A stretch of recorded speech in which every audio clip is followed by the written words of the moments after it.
Welcome to the Table Podcast, where we discuss issues of God and culture. Brought to you by Dallas Theological Seminary.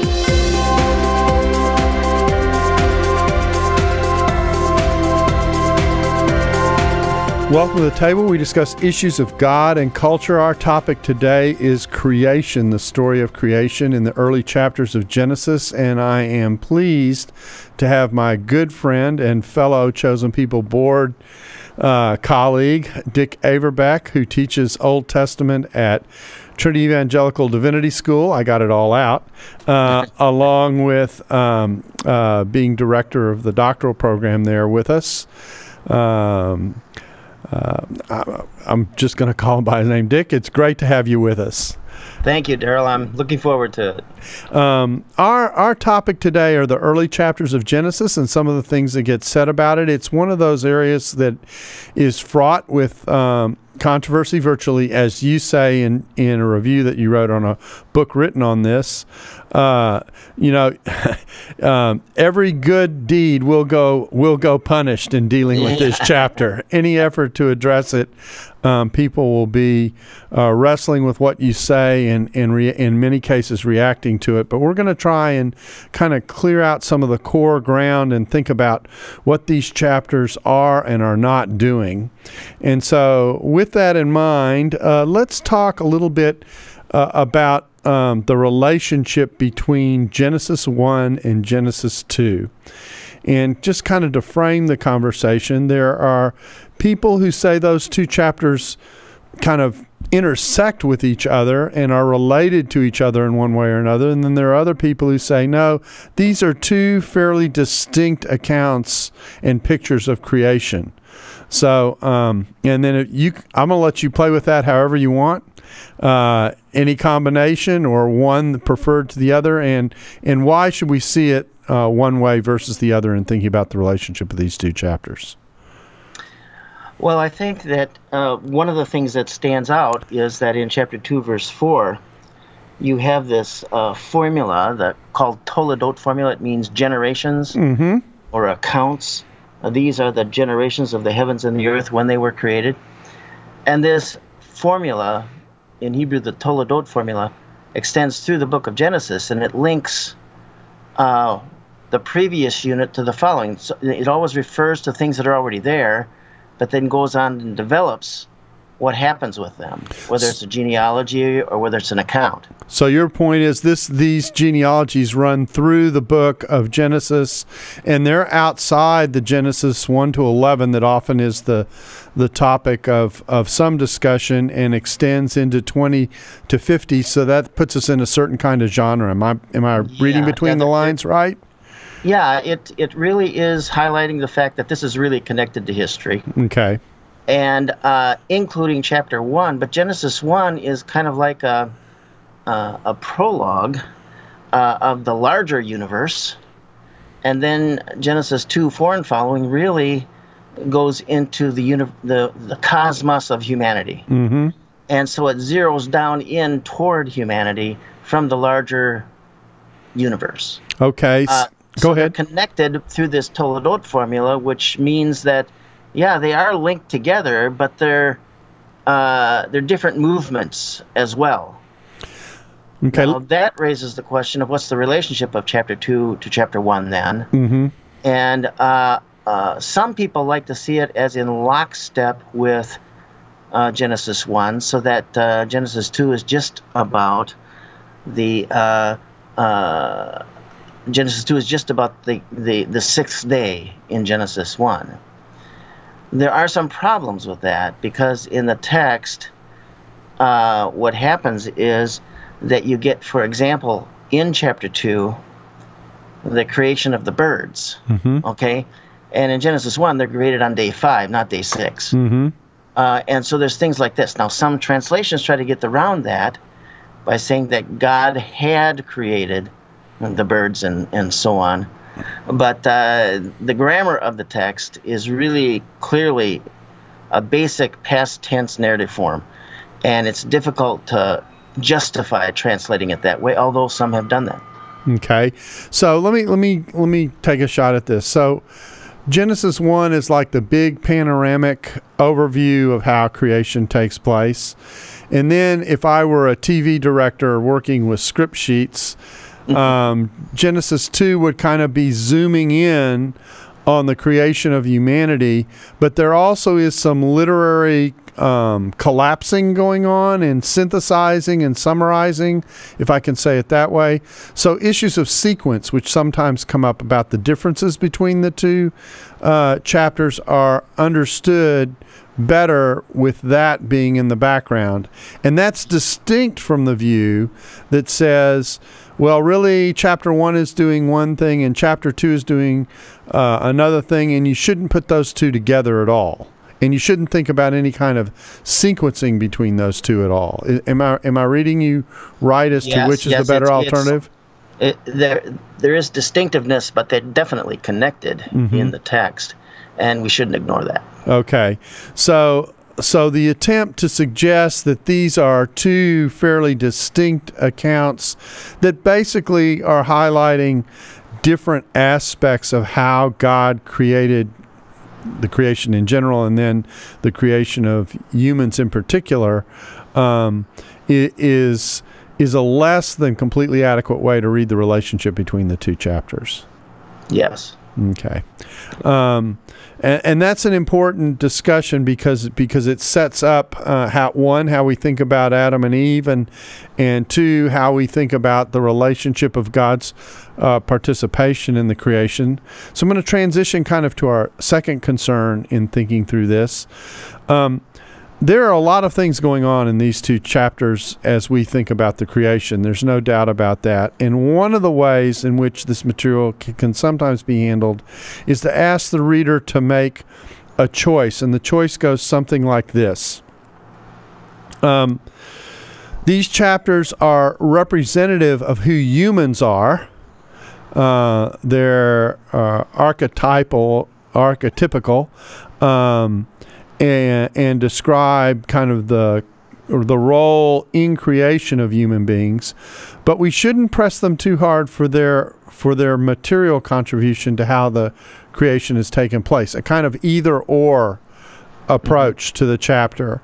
And that's pushing back against the idea that could be framed in a variety of ways, and in fact is, that we're either dealing with kind of a very vivid snapshot of the step-by-step forms of creation, which are associated with some views of these chapters, or even a less specific and a less vivid way in which, yes, there's a generalized description of the way creation happened, but we don't need to choose between the fact that this is archetypical, this is what God is saying about humanity, but it also is very material and very direct in terms of the role of Adam and Eve. A kind of both-and approach to the reading of this text.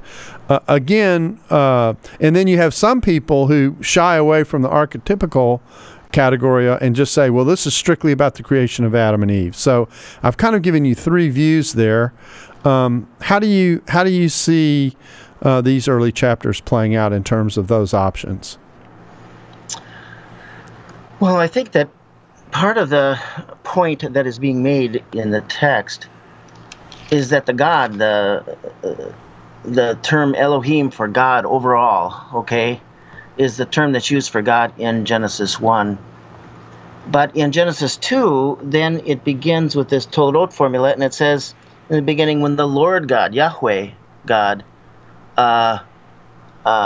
began to create, at that point, it starts using Yahweh, the covenant name of God. So there are two different names for God that are in play between these two chapters. Yeah, and Elohim is in Genesis 1. That's the only name. In Genesis 2, it's Yahweh, the God of Israel, who is the Elohim. And what's happening here is one of the main points is that God is making here is that the Elohim of chapter 1 is the covenant God of Israel. Okay. And that's very important to reading the text from the perspective of ancient Israel. And one of the main points that's being made. Now, as far as the archetypal discussion and so on, one of the things that I think is important is that these chapters are about what happened. in the ancient world. So I would argue that there is real historical reality here. There's a real Adam and Eve and so on and so forth. But they're archetypal for us. One of the best ways for me to explain that is in the fall story in Genesis 3, we get these patterns of deception and doubt and illegitimate desire and so on. That's not just about what happened in the garden. It is about that. But it's also about what we keep on struggling with, is deception and doubt and illegitimate desire and, shame and fear and all these things. And it's meant to be read with the idea that this chapter is about the historical Adam and Eve, but it's also about what we deal with day by day.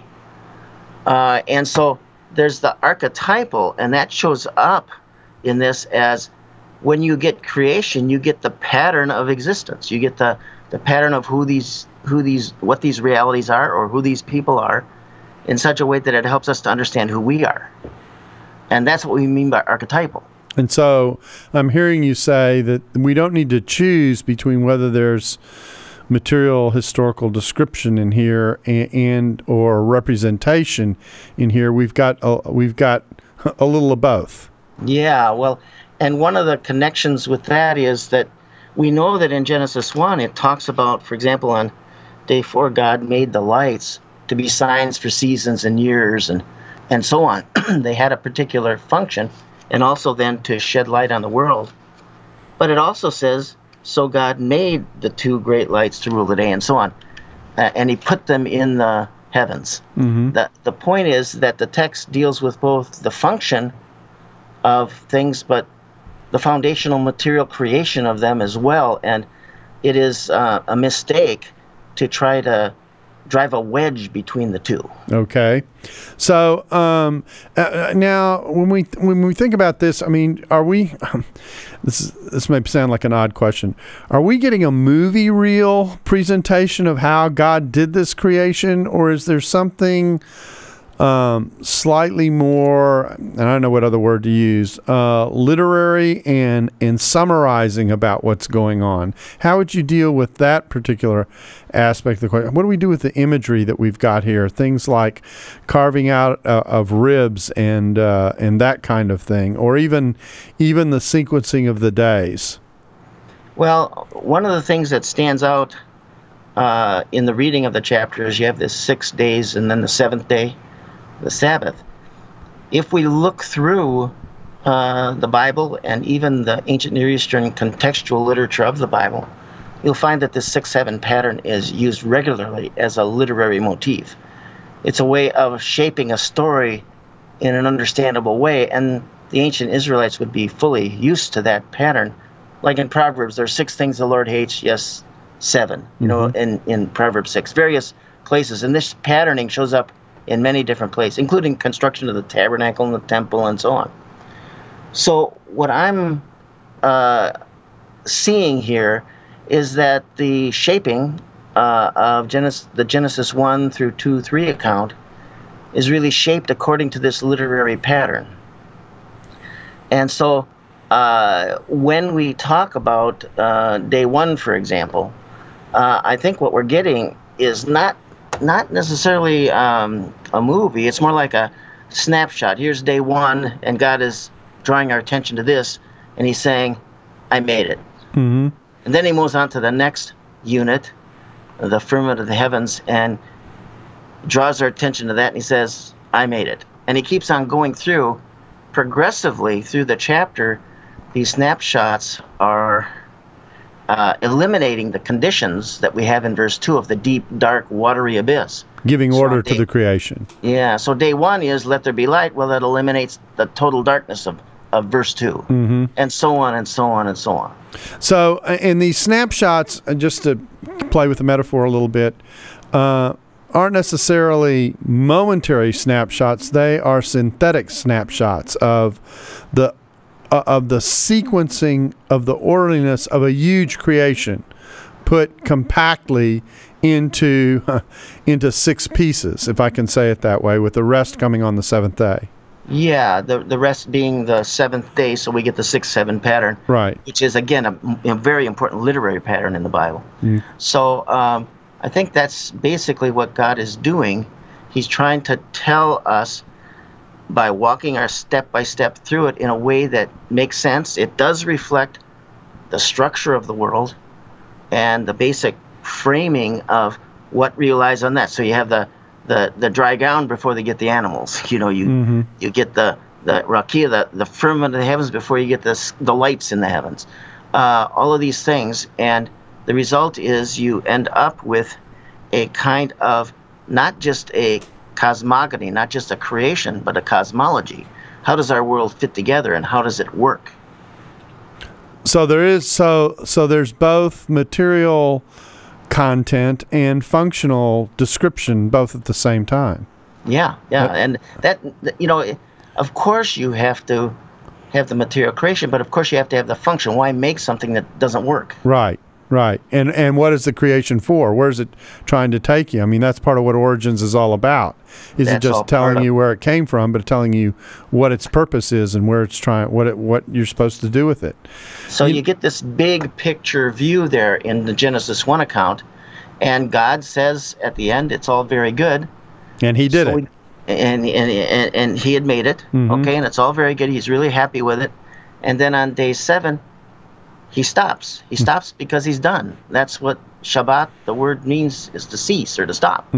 And so that's why you didn't get any more days, because he's done, okay? And then when you move into chapter 2, what you have is a bit of a shift, because you have things in chapter 2 that you find nothing like that in chapter 1, like the rivers flowing in Eden.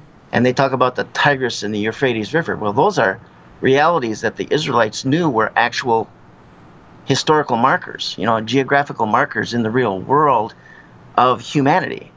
And so there's a shift between Genesis 1 and Genesis 2, linking them together and saying that this is about creation of our human world, and therefore we step even more into historical realities that we deal with day by day. Okay. So the next transition I guess is the transition to, you know, what this is for, and so this brings us directly into the discussion of the image of God, which is part of what we really want to concentrate on here. But before I get to that, let me get to another idea that I think is or set of ideas that I think is extremely underdeveloped coming out of these chapters. I like to say to my students that I was probably 20 years into my professional teaching career before I realized that there was a very important concept that I had heard next to nothing about theologically, and that I still hear very little about, and that is the idea of being a steward. That we are called in the creation. It's part of the creation mandate. In fact, it's a central thing that we're asked to be. That we are asked to be stewards in the world, to manage the world well together. That God made us male and female to manage the world well together, to subdue the earth, if I can use the language of the text. I'd like for you to elaborate a little bit on that before we turn to the idea of image, because image is related to that, at least in terms of purpose. So talk a little bit about what Genesis is trying to do in presenting any human being, whether they have a sense of relationship to God or not, as being called to steward the earth well. Well, yes, it is directly tied to the image and likeness discussion. And we have lots of other places in the Bible too, Psalm 8, so on, where we're put in charge. And we often talk about this as dominion theology, as the kind of understanding that we are given dominion to actually live in the world in such a way that's good for the world. And we're to rule the world like God rules the universe. He's put us here for that purpose, so we're responsible for what God has put us here to manage. And so this stewardship issue is a big deal, and it really can get us into even understanding the whole question of our responsibility for the creation, and it can get us into some of these environmental discussions and so on, and how we handle the world is not just for us. We are here to manage the whole thing that's good for all. Yeah, and the concept of flourishing, which you don't hear, there isn't a direct term for it so much in the Bible, but it certainly is a theme, is the idea that we're supposed to manage the world in a way that keeps it, at least originally as planned, somewhat in harmony, and functioning well and that kind of thing. It also sets up the whole idea of the together part, the fact that we've been made male and female, and then of course across the story of the Scripture you've got a variety of peoples that God has allowed to emerge. It also sets the foundations, I think, for what the gospel achieves on the other end in terms of reconciliation, what the gospel takes us back to. The gospel takes us back to being good stewards of the creation together in a way that's harmonious. It lays the groundwork for where love is supposed to take us. It lays the groundwork for where justice is supposed to take us, etc. So this is it's a mammoth concept, but I tease people. We never have a course on stewardology,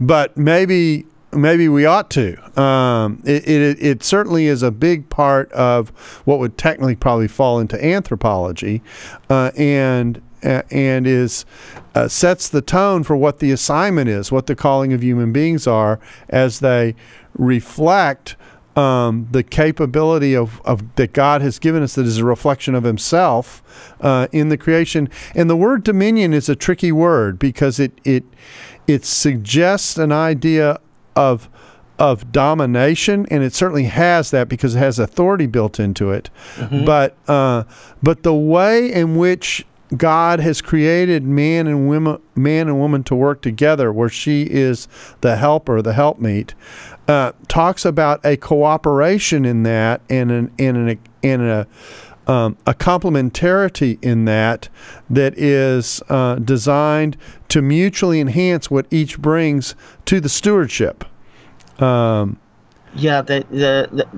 text makes a distinction between the words that it uses for the relationship between the man and the woman, even post-fall. Yes. Okay.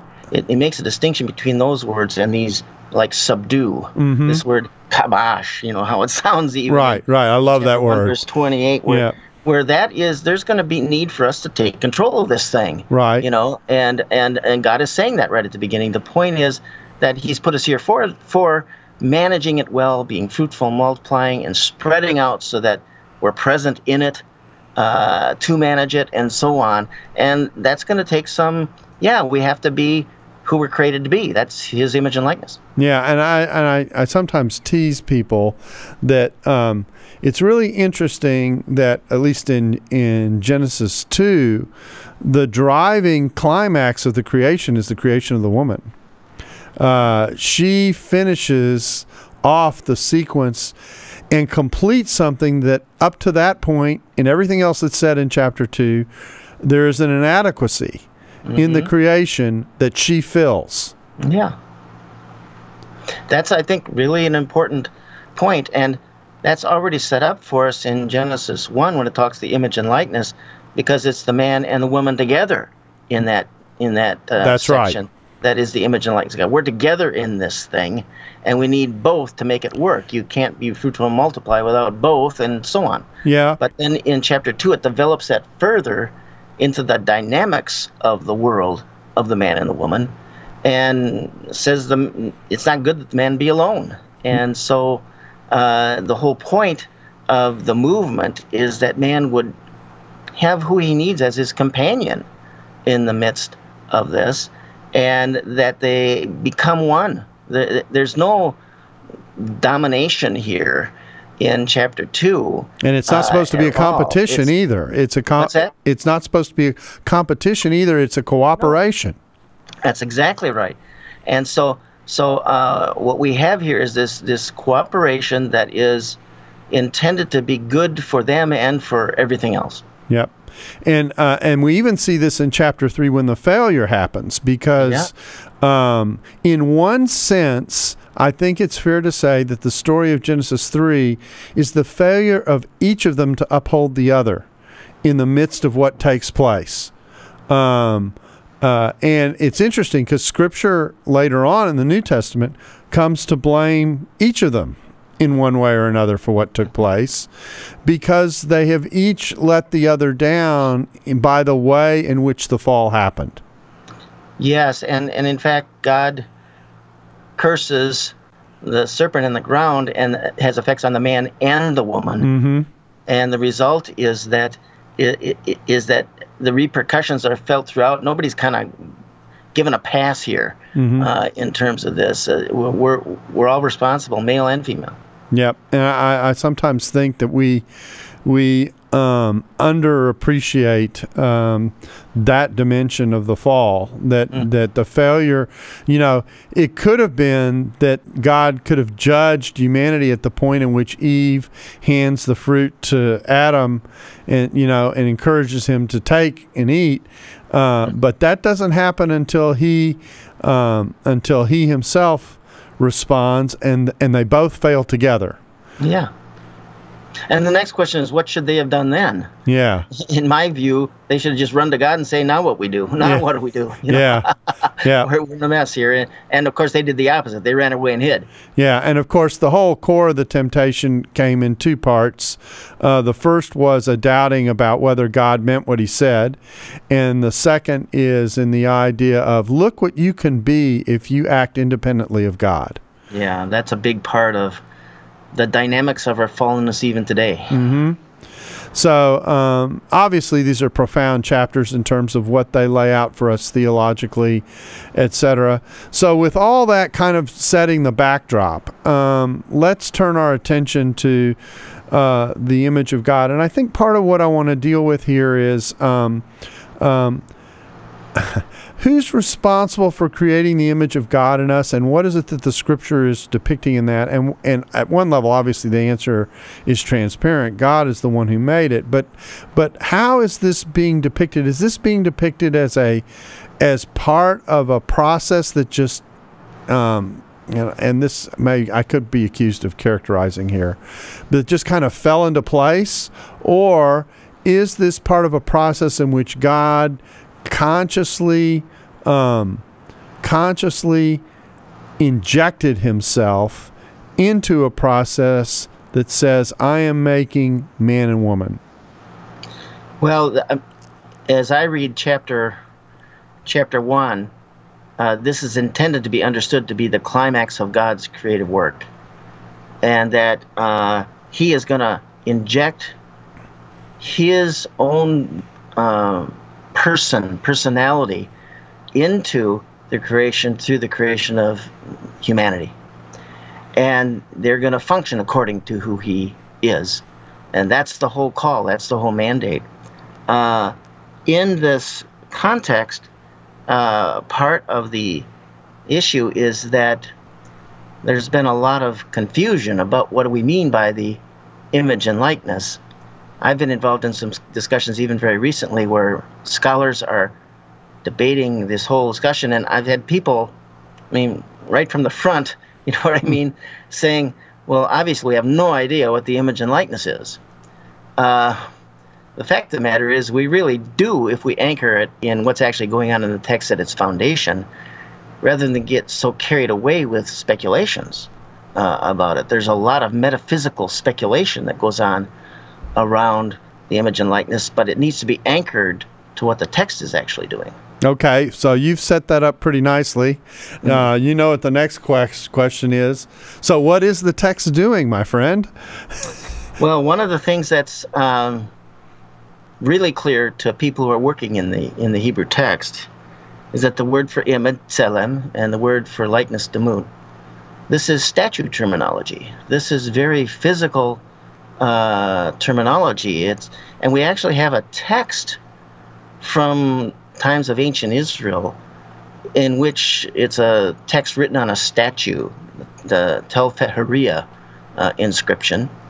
And this text gives us an inscription on the skirt of the statue of the king, and it starts out, this is the statue, the king, the demut, okay? Mm-hmm. And it comes around, yes, this is the tselem, of, you know what I mean?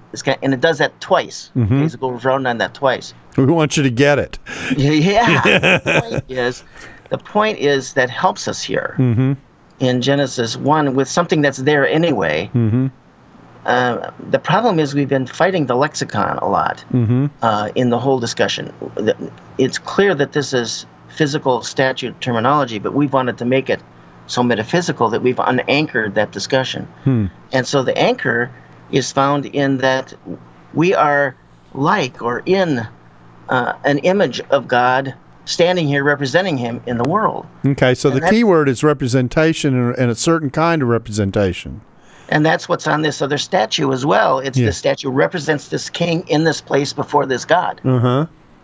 So the point is that this concept is there clearly in the text, but we've become so metaphysical about it that we have lost track of where the anchor is, that who we are to be in the world, which is the point we've been making. So have we dematerialized the text, if I coin a term? I think we have. And now, don't misunderstand what I'm saying here. This is basic statute terminology. We're not just a dead rock. Right, okay? God's using figurative language here for us to get what our purpose is in the world. And it's like a statue. But well, it's like a representation of someone else. Yeah, it's a representation of someone else. Yeah.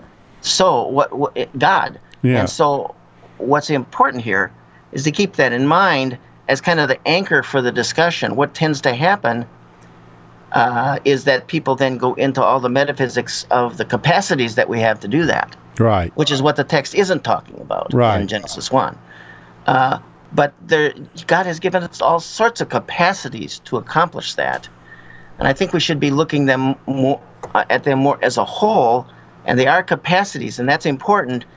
But the text here is anchoring the discussion in our purpose in the world. He made us to do this. Okay, now I'm going to mirror something that sometimes happens in marital discussions, and I'm going to try and rephrase what you just said succinctly, okay? And it's this, that we have been created to image, reflect, / represent, put slashes between all those words, God in terms of who he is and his character by the way that we live and manage in the world.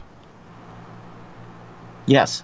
I would add that he made us physically and put us in the physical world to manage it physically. In other words, there's a real physical emphasis in the text based upon the basic terms that are being used. And he's trying to he's made a physical world. So now he wants it to be properly managed. And so it's very tied into that at the root of what the image and likeness is. So when we say we're made in the image of God, what we're really saying is we're made to be divine representatives in this stewardship, reflecting his presence and character. Yes, and that's the neat thing about it. It's not a theoretical discussion. It's about what we do and how we are and how we relate to God and one another in this world. And that's really what this whole thing is all about. It's not a theoretical discussion. It's about function. It's about how we handle ourselves and how that relates to the entire creation. And so sometimes the early chapters of Genesis are described in ways that make clear the earth is like this sacred space. It's like a temple. Which also is a part of this imagery, which gives, how can I say this? It sanctifies our activity in the world, or at least it's designed to portray the idea that the work that we do, even the mundane work that we do in managing the world, there's something appropriately sacred about it because it's part of this imaging and stewardship that God has given to us in making us the way that he made us. Yeah, we're the stewards of it. You could say we're the priests of it. The whole idea of it is that we're here to take responsibility for it and to see that things go well. Which means that when we fail, we're accountable for the failure. Yeah, absolutely. And you got to add to that a sanctuary. God is present, and we're doing it in the very presence of God because he is the creator who actually is manifesting his presence in the world. And we are dealing with the fact that he's actually present, and therefore we live, or are supposed to be living, recognizing that we're right in the presence of God now. Yeah, I tell people that one of the most basic ideas in the Scripture is that whether we are a believer or not, we are accountable to God whether we recognize him or not. Yeah, that's exactly right. And that goes back to the core of the creation. It actually is the foundational basis that is the appeal for taking the gospel to everybody, is because of that accountability. When we look at the apostles in Acts presenting the gospel to someone who doesn't know anything about the Bible, they don't know schmatz about the Bible is the way I like to say it. They don't know Genesis from Malachi, etc. Where do they start? They start with the idea of you've been created by a creator God to whom you're accountable. Yeah, and Paul even used that in Acts 17. It's a really interesting way, the unknown God. Exactly right. Exactly right. It's fascinating to see how he does that, because he uses what they have to try to get at the issue of the gospel. Exactly right. And uses their spiritual awareness that there is a world out there to which they are having to respond. But then he narrows their many choices of who it is that they're obligated to down to the one who they're obligated to. Yeah. He really kind of does just a fascinating thing there in terms of using the cultural context to get where he's going. Exactly. So let's kind of zero in. We've done a good job with image here. Let me come back to the idea of God creating us in his image. Mm-hmm. And again, I think there are two ways in which this is sometimes portrayed. One is that God starts out a process and it ends somehow along the way with this image of God being injected into the creation in the process. Those who are inclined, and I've tried to avoid all the controversial terms and just stay in the text, but I probably can't do it at this point. But those who are more inclined to say what might be called at least a form of theistic evolution would say, God wound up the clock and there's a process, a scientific, he's been active in it all. It's his creation. They're trying to be clear about that. But basically it winds down and at some point, some unspecified point, the image of God came into this process. I think what I'm hearing from you goes slightly differently, goes something to the effect of, no, when Adam and Eve came on the scene, this was a creative act of God. God was acting all along in whatever he was doing in the creation before he got there, but this is a moment in which God says, now we're going to bring something to the equation that wasn't there before. Yeah, it wasn't there before, and it's brand new and unique, and that's why he uses the word bara in this case, is to try to get us to understand that this is really unique and special. Okay. Now, sometimes the pushback on that is the idea of, well, the moment you suggest that God injects himself into the gap, that might be one way that it says, or you use the term supernatural versus natural, you're thinking like a modern person. And my reaction is no, that is a misrepresentation of what's being described. What's being described is the idea that yes, God has put into place a process by which he creates and by which the creation functions and has some level of order, but there are times in which he moves in to enhance what it is that he has previously done and what he has gotten started. And that's not a matter of natural or supernatural. That is a description of the way in which God has chosen to launch the project, if you will. He created the world so that it works.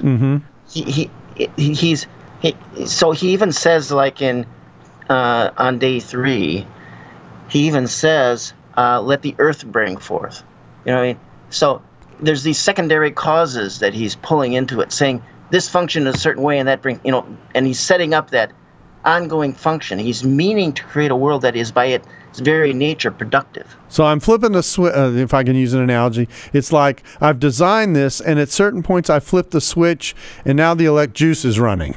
Yeah, and part of the problem is that sometimes in the scientific world, they don't want to see God stepping in. Mm-hmm. They want to see it as an evolutionary process that he wound up at the beginning, and he made it so well that it just functions the way he wants it. Yeah, it just runs.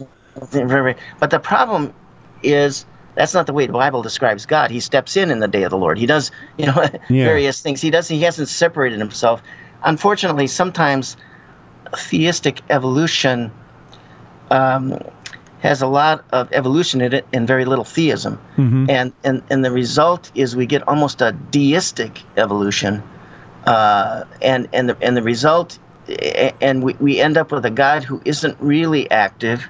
He wouldn't step in because he made the process perfectly in the first place. But the Bible tells us he does step in. Yeah, explicitly. So he's not as much a spectator in the creation, but he's more a participant. Very dynamically involved in it because he's vested in it. I mean, he's made us in his image and likeness, and the whole thing is to be managed by us. He takes it so seriously that he even comes to a point where he sends his son to die for us. I mean, God doesn't do that for insignificant beings. Right. So I do think that there is a, if I can say it this way, a theology, an active theology being expressed here that has, as we've already suggested, both material elements in it and archetypal elements in it, functional elements in it. They're all there.